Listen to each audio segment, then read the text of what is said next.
Hello बच्चों, कैसे हैं आप लोग। ये दूसरा वीडियो आप लोगों के लिए अपलोड कर रहा हूँ मैं। पहले वीडियो में हम लोगों ने देखा था कि जो सबसे बेसिक चीज़ है इलेक्ट्रिक चार्जेस, उसके बारे में हम लोगों ने देखा था। और ये दूसरा वीडियो जो मैं अपलोड कर रहा हूँ ये ठीक उसी के आगे का नेक्स्ट टॉपिक है। इसमें मैं दो टॉपिक्स को लेकर चल रहा हूँ। पहला है मेथड्स ऑफ चार्जिंग और दूसरा कूलम्ब्स लॉ। बच्चों, ये दोनों टॉपिक्स इस वीडियो में मैंने कोशिश की है इस तरीके से एक्सप्लेन करने की कि इस वीडियो को देखने के बाद आपको ये दोनों टॉपिक्स बिल्कुल क्लियर होंगे। साथ ही साथ हम कूलम्ब्स लॉ के न्यूमेरिकल्स कैसे सॉल्व कर पाते हैं ये भी देखेंगे। तो आइए स्टार्ट करते हैं सबसे पहले टॉपिक से। जो आज का पहला टॉपिक है वो है methods of charging. Methods of charging का मतलब ये होता है कि एक बॉडी को हम किन किन तरीक़ों से चार्ज कर सकते हैं। सपोज़ हमारे पास कोई न्यूट्रल बॉडी है और हम चाहते हैं उसे चार्ज करना, तो कौन कौन से तरीके हैं जिससे हम उसे चार्ज कर सकते हैं, आइदर पॉजिटिवली चार्ज और नेगेटिवली चार्ज। जो बेसिक मेथड्स हैं वो हैं तीन, यानी तीन तरीके के मेथड्स हैं जिससे हम लोग चार्ज करते हैं किसी भी बॉडी को। वो मेथड्स हैं, पहला हम फ्रिक्शन के हेल्प से कर सकते हैं, दूसरा इंडक्शन के हेल्प से कर सकते हैं और तीसरा कंडक्शन के हेल्प से कर सकते हैं। जो सबसे पहला चार्जिंग का मेथड है वो है चार्जिंग बाय फ्रिक्शन। फ्रिक्शन हम सभी जानते हैं, जहाँ पे रबिंग होती है दो बॉडीज़ के बीच में, तो उसे हम लोग फ्रिक्शन कहते हैं। चार्जिंग बाय फ्रिक्शन का मतलब ये है कि हम दो बॉडीज़ को आपस में रब करेंगे, जिससे होगा क्या, इलेक्ट्रॉन्स का ट्रांसफ़र एक बॉडी से दूसरे बॉडी में होगा। अब ऐसा होता क्यों है? ऐसा होता इसलिए है कि फ्रिक्शन के द्वारा जो एनर्जी प्रोड्यूस होती है वही एनर्जी इलेक्ट्रॉन्स को एक पर्टिकुलर बॉडी से बाहर इजेक्ट करती है, जिसको हम लोग जानते हैं वर्क फंक्शन के नाम से। तो अगर एक बॉडी है उसे हम पॉजिटिवली चार्ज करना चाहते हैं तो हम क्या करेंगे, उस बॉडी को किसी दूसरी बॉडी के साथ रब करेंगे। ये इस पे डिपेंड करेगा कि इलेक्ट्रॉन का ट्रांसफ़र किस बॉडी से किस बॉडी में हो रहा है। अगर हम अपने बॉडी को पॉजिटिव चार्ज करना चाहते हैं, इसका मतलब ये है कि हमें उस बॉडी से इलेक्ट्रॉन्स को इजेक्ट कराना होगा। जैसा कि हमने पिछले वीडियो में भी देखा था कि एक ग्लास रॉड को जब हम लोग सिल्क के साथ रब करते थे तो जो रॉड है वो पॉजिटिवली चार्ज होती थी, जबकि सिल्क जो है वो negatively charge. Rod positively charge हुई, इसका मतलब ये है कि इलेक्ट्रॉन्स जो हैं वो रॉड से सिल्क पे ट्रांसफ़र होके गए हैं। ओके, साथ ही साथ अगर हम लोग एक एबोनाइट रड की बात करें, अगर हम लोग एक एबोनाइट रड को वुल के साथ रब करते हैं तो जो एबोनाइट रड है वो नेगेटिवली चार्ज होती है और जो वुल है वो पॉजिटिवली चार्ज हो जाती है। तो बच्चों, मैंने पिछले वीडियो में भी बताया था, ये डिपेंड करता है बॉडीज़ के वर्क फंक्शन पे। जिसकी वर्क फंक्शन कम होगी, इलेक्ट्रॉन्स का ट्रांसफ़र आसानी से उस बॉडी से ही होगा। साथ ही साथ सबसे इंटरेस्टिंग चीज़ यहाँ पे ये आती है कि जो क्लाउड्स हैं उनमें भी जो चार्ज होती है वो फ्रिक्शन के कारण ही होती है। साथ ही साथ आपको ये भी पता है कि अगर दो बॉडीज़ के बीच में आप फ्रिक्शन करा रहे हैं तो जो इलेक्ट्रॉन्स का ट्रांसफ़र एक बॉडी से दूसरी बॉडी में होगा, इसके कारण दोनों बॉडीज़ पॉजिटिव और नेगेटिव तो बनेंगी, लेकिन एज अ होल अगर आप दोनों बॉडीज़ को देखें, so according to conservation principle जो नेट चार्ज होगा उन दोनों बॉडीज़ का वो इक्वल होगा, सेम होगा। ये फ्रिक्शन के द्वारा चार्जिंग करने का एक तरीका था जिससे आप किसी बॉडी को फ्रिक्शन के हेल्प से चार्ज कर सकते हैं। फ्रिक्शन के बारे में तो अब तक हम लोग कुछ जानते भी थे, लेकिन जो नेक्स्ट टॉपिक है चार्जिंग बाय इलेक्ट्रोस्टैटिक इंडक्शन, ये हमारे लिए नया है। इस क्लास में हम इसको पढ़ते हैं सबसे पहली बार, इंडक्शन का मेथड। इंडक्शन का मतलब ये होता है बच्चों कि हम डायरेक्ट कांटेक्ट दो बॉडीज़ के बीच में नहीं लाते हैं। जैसे फ्रिक्शन में दो बॉडीज़ के बीच में एक डायरेक्ट कांटेक्ट आता है, इंडक्शन में डायरेक्ट कांटेक्ट नहीं आता।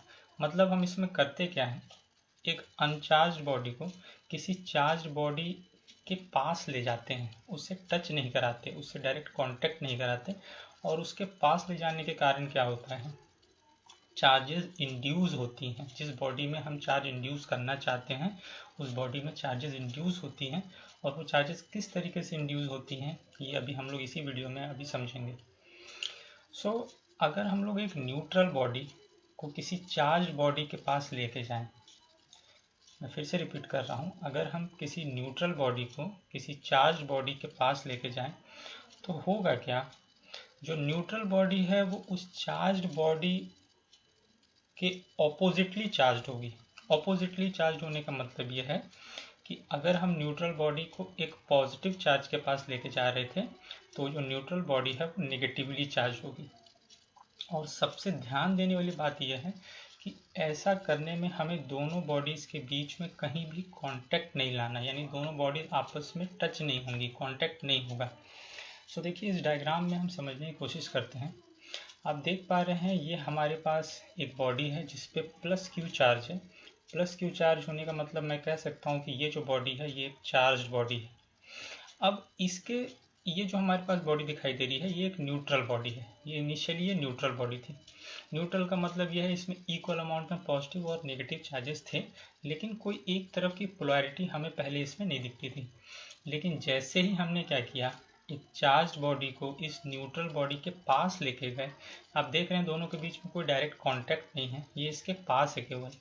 सो इससे होगा ये कि इस पॉजिटिव चार्ज के कारण इस बॉडी में जो पॉजिटिव और नेगेटिव दोनों चार्जेस रैंडमली डिस्ट्रीब्यूटेड थे, जो नेगेटिव चार्जेस होंगे वो इस फेस पे आके यूनिफॉर्मली इकट्ठा होना स्टार्ट हो जाएंगे।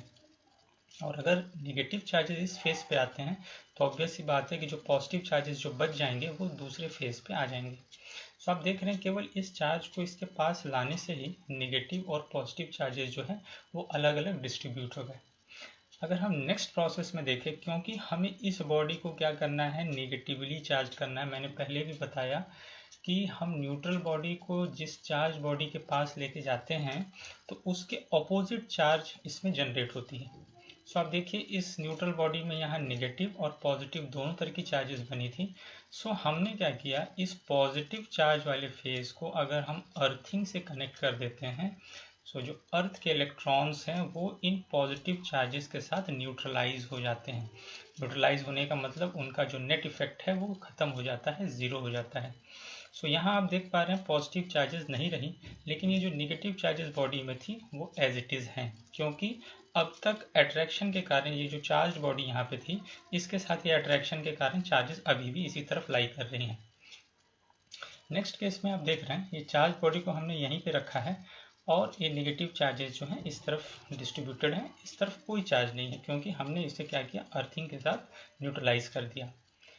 लास्ट स्टेप में जैसे ही इस चार्ज बॉडी को हम यहाँ से हटा लें, ये जो चार्ज बॉडी हम इसके पास लेके जा रहे थे, इस चार्ज बॉडी को जैसे हम यहाँ पे हटाएंगे तो ये नेगेटिव चार्जेस इस तरफ डिस्ट्रीब्यूटेड थे ये पूरे बॉडी में यूनिफॉर्मली डिस्ट्रीब्यूट कर जाएंगे और ये बॉडी एक नेगेटिवली चार्ज बॉडी बन जाएगी। तो आपने देखा कैसे यहाँ पे एक न्यूट्रल बॉडी, यहाँ पे एक नेगेटिवली चार्ज बॉडी बनती है। अब ये नेगेटिवली चार्ज इसीलिए बनी बच्चों क्योंकि ये जो चार्ज बॉडी है इस पे पॉजिटिव चार्ज था। अगर हम यहाँ पे एक नेगेटिवली चार्ज लेके आते तो ऑब्वियस सी बात है ये पॉजिटिव चार्ज की बॉडी बन जाती। सो ये एक बेसिक सा डायग्राम है जिससे आप बहुत आसानी से समझ सकते हैं इंडक्शन से कैसे चार्जिंग की जाती है, कैसे चार्ज होती है। ध्यान देने वाली बात यहाँ पे ये है कि जो इंडक्टिंग बॉडी है, इंडक्टिंग बॉडी का मतलब होता है वो बॉडी जो चार्ज इंड्यूस करा रही है, यानी कि इस वाली बॉडी को हम इंडक्टिंग बॉडी कहेंगे। Inducting body neither gains nor loses charge, यानी आप देख रहे हैं इस पूरे डायग्राम में जो इस इंडक्टिंग बॉडी के पास का चार्ज है वो बिल्कुल एज इट इज़ है, उसमें कोई भी चेंज नहीं आएगा। सो यहाँ से हमें एक कंक्लूजन मिलता है कि पहला कंक्लूजन तो यह है कि इंडक्टिंग बॉडी की जो चार्ज है वो सेम रहेगी, यानी कि चार्ज ना तो वो गेन करेगा और ना ही लूज करेगा। साथ ही साथ जो इंड्यूस्ड चार्ज है, इंड्यूस्ड चार्ज का मतलब होता है जो चार्ज इस न्यूट्रल बॉडी में इंड्यूस हुई है, आई है। इंड्यूस्ड चार्ज जब भी होगी वो या तो इंडक्टिंग चार्ज के इक्वल हो सकती है या उससे कम होगी, उससे ज़्यादा कभी भी नहीं हो सकती। इसके लिए हमारे पास एक फॉर्मूला होता है बच्चों, Q dash is equals to minus Q 1 - 1/k। Where K is dielectric constant, Q dash जो है ये इंड्यूस्ड चार्ज है, यानी कि इस बॉडी में कितनी चार्ज बनेगी, और ये जो Q है ये इंड्यूसिंग चार्ज है। इंड्यूसिंग चार्ज का मतलब यहाँ से जो चार्ज हमें मिल रहा है। सो आप देखते हैं इस इक्वेशन के हिसाब से मेटल्स की अगर हम लोग बात करें तो मेटल्स की जो डाइलेक्ट्रिक कांस्टेंट की वैल्यू होती है वो इन्फिनिटी होती है। सो अगर इस इक्वेशन में यहाँ पे हम इन्फिनिटी की वैल्यू पुट करते हैं तो आप देखेंगे कि ये पूरा टर्म जो है वो 1 हो जाएगा। इसका मतलब Q डैश जो है वो -Q के बराबर हमारे पास इक्वेशन आएगा। सो अगर ऐसा होता है तो इसका मतलब क्या है, आप देख सकते हैं कि मेटल्स के लिए K की वैल्यू इन्फिनिटी होती है। इसका मतलब जो इक्वेशन होगा वो Q इज -Q होगा। -Q का मतलब ये है कि इंड्यूसिंग चार्ज और इंड्यूस्ड चार्ज दोनों इक्वल हो सकते हैं लेकिन ऑपोजिट नेचर के होंगे। आपने अभी पिछले डायग्राम में भी देखा था कि ऑपोजिट नेचर का मतलब क्या है, दोनों की पोलैरिटी अपोजिट होगी। आप देखिए ये इंड्यूसिंग यानी कि जो बॉडी इंड्यूस कर रही है और जिस बॉडी में इंड्यूस हो रहा है, इन दोनों में जो चार्जेस बन रही हैं फाइनल वो अपोजिट नेचर की है। यहाँ ये पॉजिटिव था तो इसने नेगेटिव चार्ज यहाँ पे फॉर्म किया। सो ये इंपॉर्टेंट चीज़ है जो हमें ध्यान देने वाली है कि दोनों में जो चार्जेस बनेंगे वो इक्वल और अपोजिट होंगे। ये इसकी मैक्सिमम वैल्यू है, ये इससे कम भी हो सकती है। तो यहाँ से हमें कंक्लूजन मिलता है कि metals induced charge is equal and opposite to inducing charge, वो इक्वल हो सकती है और अपोजिट नेचर की होगी। सो आई होप कि इंडक्शन का जो मेथड है वो आप समझ रहे होंगे किस तरीके से हम चार्ज कर रहे हैं किसी बॉडी को बिना उसके साथ डायरेक्ट कांटेक्ट में लाए हुए। Now charging by conduction. Conduction बच्चे हम लोग जानते हैं कि कंडक्शन का मतलब ये होता है कि बॉडीज के बीच में एक डायरेक्ट कांटेक्ट होगा। सो सपोज हम लोग दो कंडक्टर्स ले लेते हैं, एक चार्ज्ड है और दूसरी अनचार्ज्ड, और दोनों को एक दूसरे के कांटेक्ट में लाते हैं। अगर कांटेक्ट में लाएंगे तो ऑब्वियस सी बात है कि जो चार्जेस हैं वो इजीली ट्रांसफर करेंगे एक दूसरे में। So the charge whether negative और positive under its own repulsion will spread over both the conductors. अगर एक चार्ज बॉडी है और दूसरी अनचार्ज बॉडी है, इन दोनों बॉडीज को आप जब कांटेक्ट में लाएंगे तो ऑब्वियस सी बात है वो दोनों बॉडीज एक दूसरे के कांटेक्ट में आने के कारण सेम नेचर का चार्ज प्रोड्यूस करेगी, यानी दोनों में जो चार्जेस होंगे वो सेम नेचर के होंगे। इसी को हम लोग कहते हैं चार्जिंग बाय कंडक्शन। जैसे आप इस डायग्राम में देख सकते हैं, यहाँ पे एक पॉजिटिवली चार्ज्ड बॉडी है जो पहले से पॉजिटिव चार्ज है, और यहाँ पे एक अनचार्ज बॉडी ली गई है। अब ये बॉडीज दोनों दूर दूर हैं, यानी अभी अगर इस तरीके का केस होगा तो हम कह सकते हैं कि ये इंडक्शन का केस है। लेकिन एक्चुअल में क्या है, इन दोनों बॉडीज को कांटेक्ट में लाया गया, क्योंकि कंडक्शन में यही होता है, दोनों बॉडीज जरूर कांटेक्ट में आनी चाहिए। जैसे ही ये इसके कांटेक्ट में जाएगी तो होगा क्या, इस न्यूट्रल बॉडी में नेगेटिव और पॉजिटिव दोनों तरह के चार्जेस हैं। सो होगा ये इस बॉडी से, क्योंकि यहाँ पॉजिटिव चार्ज है इसका मतलब यहाँ इलेक्ट्रॉन्स की कमी है। तो जब यहाँ इलेक्ट्रॉन्स की कमी है तो इस न्यूट्रल बॉडी से जो इलेक्ट्रॉन्स हैं वो ट्रैवल करना स्टार्ट करेंगे इस बॉडी में। जब इससे इलेक्ट्रॉन्स ट्रैवल करेंगे इसका मतलब ये वाली बॉडी भी पॉजिटिवली चार्ज बनना स्टार्ट हो जाएगी, और एक टाइम के बाद आप देखेंगे कि दोनों में पॉजिटिवली चार्ज स्प्रेड होना शुरू हो जाएगा। और अगर फिर हम इन दोनों बॉडीज़ को अलग कर लें तो ये दोनों ही बॉडीज़ पॉजिटिवली चार्ज हो जाएगी। सो कंडक्शन के मेथड में हमने ये देखा कि अगर हमें एक न्यूट्रल बॉडी को चार्ज करना है तो जिस भी चार्ज बॉडी के कांटेक्ट में हम उस न्यूट्रल बॉडी को लेके आएंगे, उस न्यूट्रल बॉडी में वही सेम चार्ज इंड्यूस होगा। जैसा नेचर चार्ज्ड बॉडी का होगा वही सेम चार्ज इंड्यूस होगी न्यूट्रल बॉडी में। जबकि इंडक्शन के मेथड में क्या था, इंडक्शन के मेथड में ये था कि जब हम न्यूट्रल बॉडी को किसी चार्ज बॉडी के कांटेक्ट में नहीं लाते थे, एक पर्टिकुलर डिस्टेंस पे रखते थे, तो जो चार्ज डेवलप होती थी न्यूट्रल बॉडी में वो अपोजिट पोलैरिटी की होती थी। सो ये एक सबसे बड़ा डिफरेंस है बच्चों कंडक्शन और इंडक्शन में। इंडक्शन में जो चार्जेस फॉर्म हुई वो अपोजिट नेचर की हुई, जबकि कंडक्शन में जो चार्ज बनी या इंड्यूस हुई वो सेम नेचर की। सो ये बेसिक 3 तरीके हैं जिससे हम लोग चार्ज कर सकते हैं बॉडी को, फ्रिक्शन से, इंडक्शन से और कंडक्शन से। सो यही तीनों मेथड्स ऑफ चार्जिंग कहलाते हैं और ये बहुत इंपॉर्टेंट है हमारे बेसिक नॉलेज के लिए। सो मेथड्स ऑफ चार्जिंग के बाद जो नेक्स्ट इम्पॉर्टेंट टॉपिक आता है वो है बच्चों कूलम्ब्स लॉ। कूलम्ब्स लॉ एक ऐसा टॉपिक है जिससे आपके बोर्ड एग्जाम्स में भी क्वेश्चंस अक्सर पूछे जाते हैं, और इसको समझे बिना इससे जो रिलेटेड न्यूमेरिकल्स हैं वो न्यूमेरिकल्स हम नहीं कर पाएंगे, क्योंकि उन न्यूमेरिकल्स में इस कूलम्ब्स लॉ के बेसिक कंसेप्ट्स का ही यूज़ होगा। कूलम्ब्स लॉ का फॉर्मूला तो बहुत आसान है, लेकिन किस तरीके से हम इस लॉ को इम्प्लीमेंट करें ये हम तभी जान पाएंगे जब हम इसके बेसिक्स के बारे में जानेंगे। सो कूलम्ब्स लॉ को समझने से पहले थोड़ा सा कूलम्ब्स लॉ की हिस्ट्री की तरफ हम लोग चलते हैं कि आखिर ये लॉ आया कहाँ से। सो एक फ्रेंच फिजिसिस्ट थे चार्ल्स ऑगस्टिन डे कूलम। उन्होंने 1785 में एक रिलेशन दिया। रिलेशन उन्होंने क्या दिया कि अगर दो बॉडीज़ हैं, उन दोनों बॉडीज़ के बीच में अगर कुछ पर्टिकुलर डिस्टेंस है और उन दोनों बॉडीज़ के अपने कुछ चार्जेस हैं, तो उनके बीच जो फोर्स एग्जर्ट होगी वो फोर्स किस तरीके की होगी। क्या वो फोर्स अट्रैक्टिव होगी, क्या वो फोर्स रिपल्सिव होगी, या उन फोर्सेस का मैग्नीट्यूड क्या होगा, वो फोर्स कितनी लगेगी। सो उन्होंने एक रिलेशन निकाल के दिया जिसको हम लोग आज कूलम्ब्स लॉ के नाम से जानते हैं। सो कूलम्ब्स लॉ में अगर हम ये जानना चाहते हैं कि एग्जैक्टली इसकी स्टेटमेंट क्या है, जैसे कूलम्ब्स लॉ है क्या, what do you mean by Coulomb's law.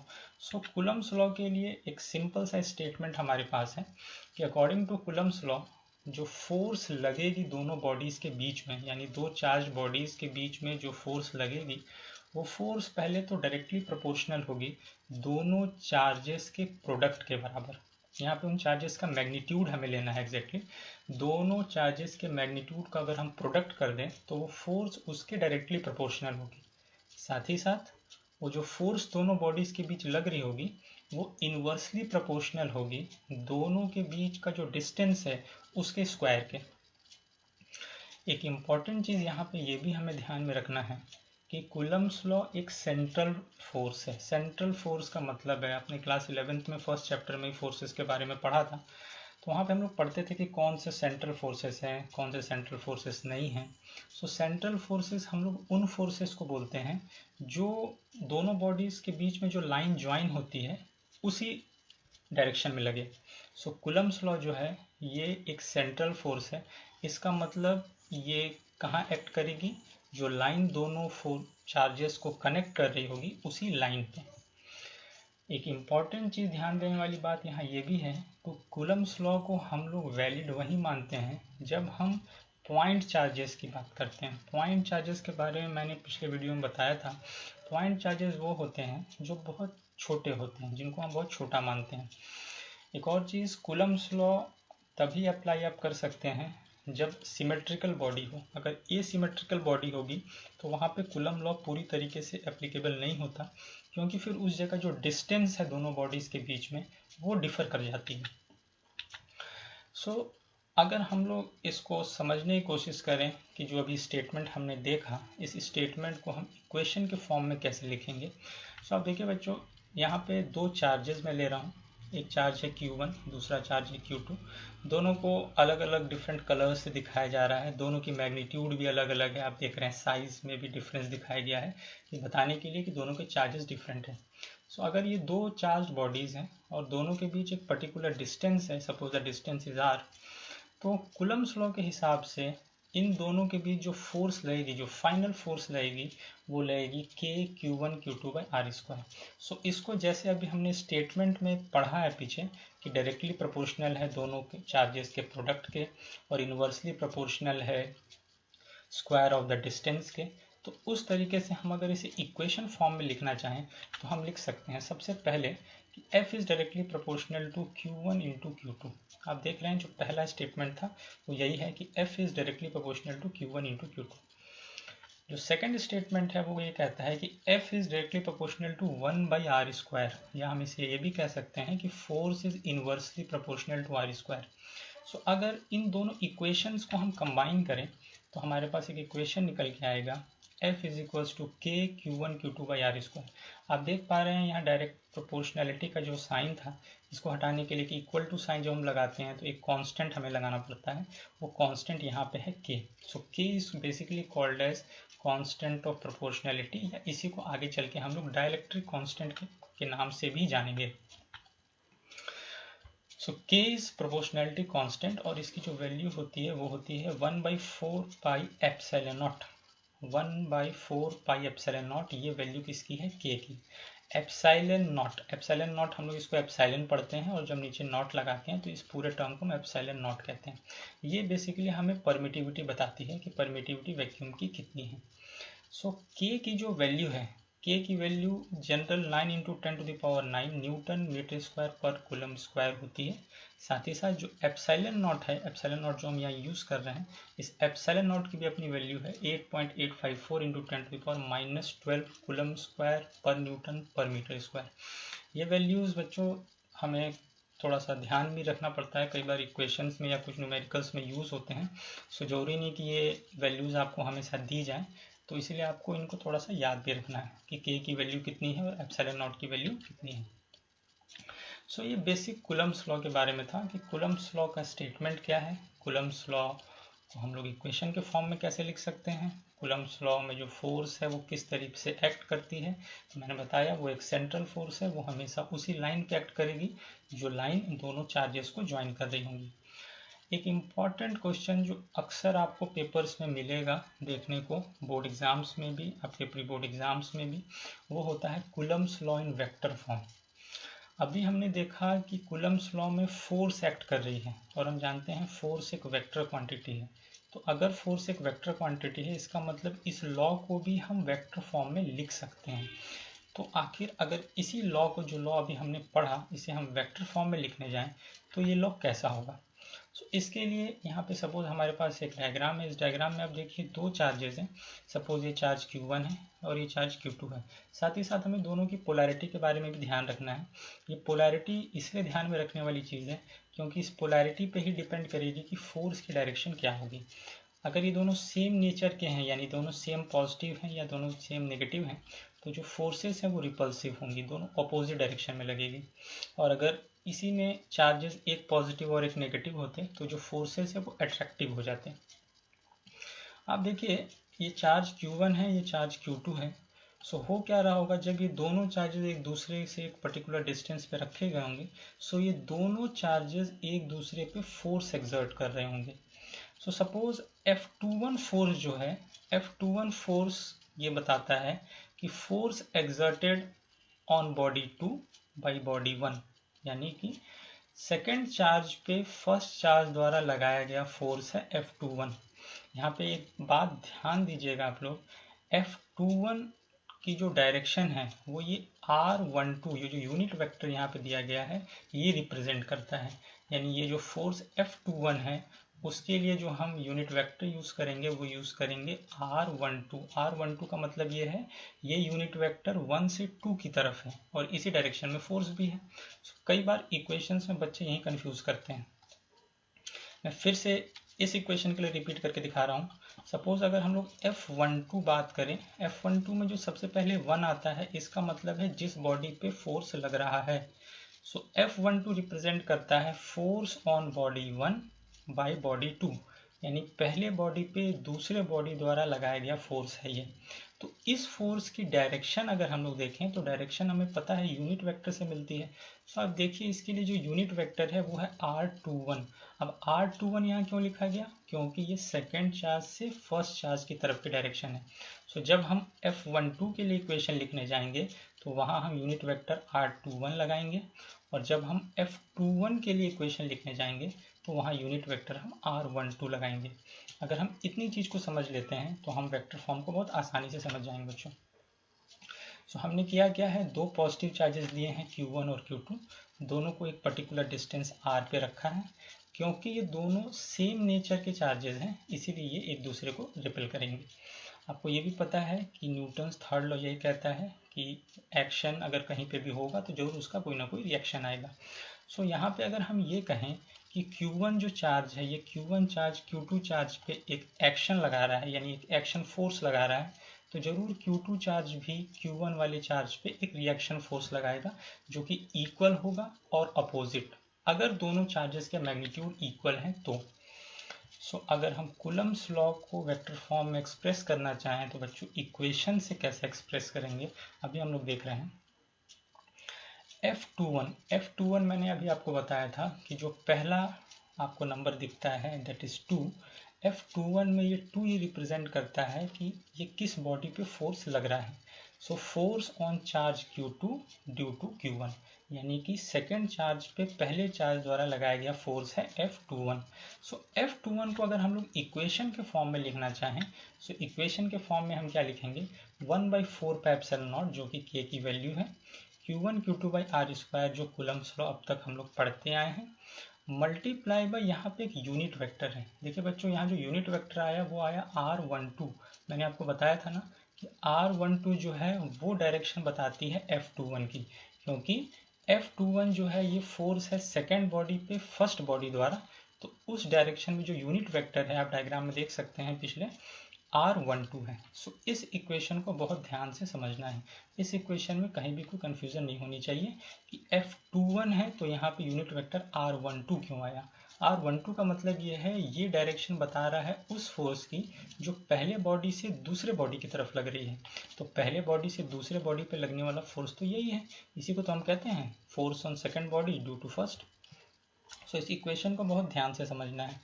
सो अगर हम लोग इस इक्वेशन की बात करें, सो इस इक्वेशन में हमने क्या किया, सेकेंड बॉडी पे फर्स्ट बॉडी जो फोर्स लगा रही है उसके लिए एक इक्वेशन फाइंड आउट कर लिया।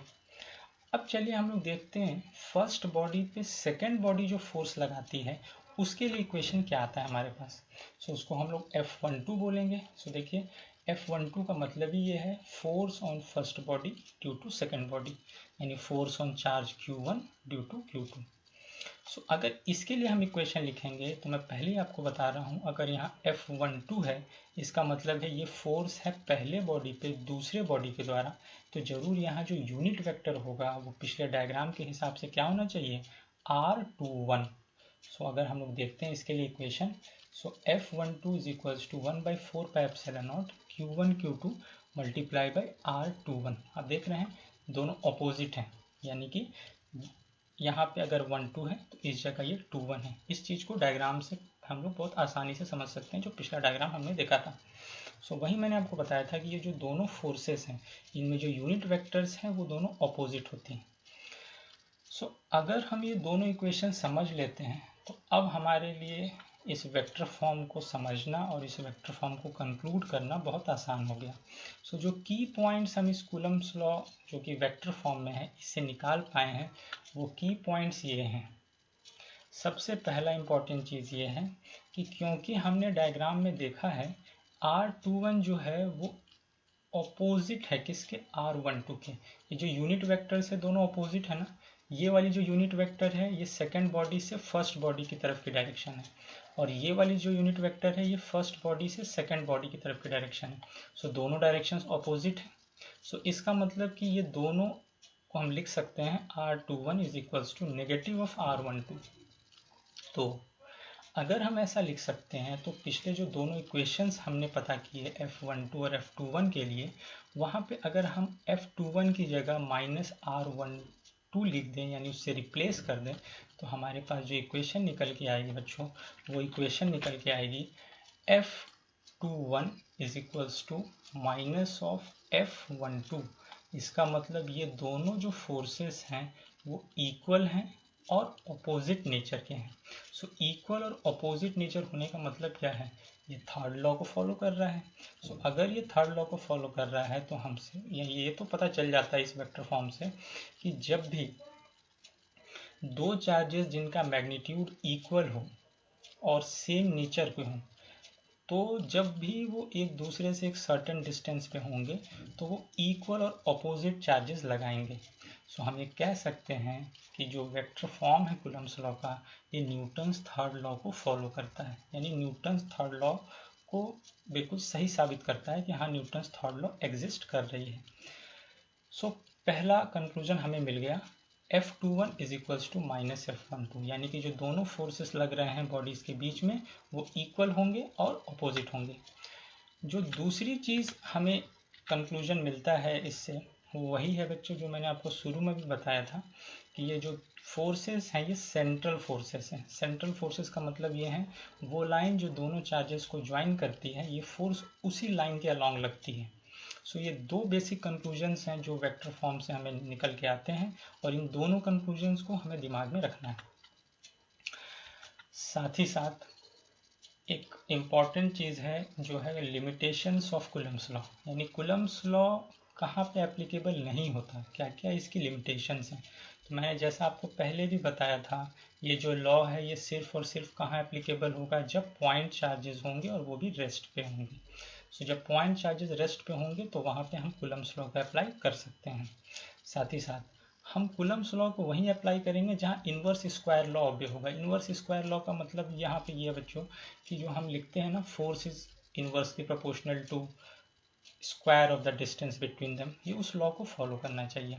साथ ही साथ एक इम्पॉर्टेंट चीज़ ये भी है कि अगर जो चार्जेस हैं या जो बॉडीज़ हैं उनकी जो शेप हो वो आर्बिट्री हो। आर्बिट्री का मतलब ये हुआ कि सिमेट्रिकल ना हो, एक जैसे ना हो, तो वहाँ पे हम लोग इस लॉ को एप्लीकेबल नहीं कर पाएंगे, क्योंकि तब क्या होगा, जो डिस्टेंस है दोनों के बीच की आर, वो बॉडी के डिफरेंट पॉइंट से अगर आप डिस्टेंस लेंगे तो डिस्टेंस जो है वो वेरी कर जाएगी। इसीलिए हम इससे ये भी कहते हैं कि इस लॉ से अगर कुछ प्लैनेट्स हैं जो बड़े प्लैनेट्स हैं और उनके बीच उनमें अपने चार्जेस हैं, तो उन प्लैनेट्स के बीच जो फोर्स है चार्जेस के कारण हम उसको कैलकुलेट नहीं कर पाते हैं। सो जो बेसिक कंक्लूजन निकल के आता है वो ये आता है कि कूलम्स लॉ सबसे पहले हम कहाँ अप्लाई करेंगे, जब पॉइंट चार्जेस होंगे तब। अगर एसिमेट्रिकल टाइप की बॉडी होगी तो वहाँ पे ये अप्लाई नहीं कर सकते। इन्वर्स स्क्वायर लॉ अगर फॉलो होता है तभी हम कूलम्स लॉ को फॉलो कर सकते हैं या अप्लाई कर सकते हैं। और जो बड़े प्लैनेट्स हैं जिनके साइज़ बहुत बड़े हैं, जब साइज़ बड़े होंगे तो जाहिर सी बात है, मैक्सिमम पॉसिबिलिटी है कि वो सिमेट्रिकल नहीं होंगे, तो उस जगह भी हम कूलम्स लॉ को अप्लाई नहीं कर सकते। सो ये कुछ लिमिटेशंस हैं बच्चों जो हमें ध्यान में रखने हैं। सो आज मैं बस इन दो टॉपिक्स को ही कवर कर रहा था। जो नेक्स्ट वीडियो हम लोग इस टॉपिक पे देखेंगे वो कूलम्स लॉ के न्यूमेरिकल्स के ऊपर पूरी तरीके से बेस्ड होगा, क्योंकि कूलम्स लॉ के न्यूमेरिकल्स को समझना, किस तरीके से हम न्यूमेरिकल्स में आगे बढ़ें, किस तरीके से न्यूमेरिकल्स को टैकल आउट करें, ये बहुत इंपॉर्टेंट है। सो जो नेक्स्ट वीडियो होगा वो प्योरली कूलम्स लॉ के न्यूमेरिकल्स के ऊपर ही होगा। उन न्यूमेरिकल्स को कैसे हम बहुत आसानी से सॉल्व कर पाएँ जिसमें कूलम्स लॉ का यूज़ है। सो नेक्स्ट वीडियो हम लोग इसी पे देखेंगे। तब तक के लिए बच्चों अपना ध्यान रखिए एंड थैंक यू।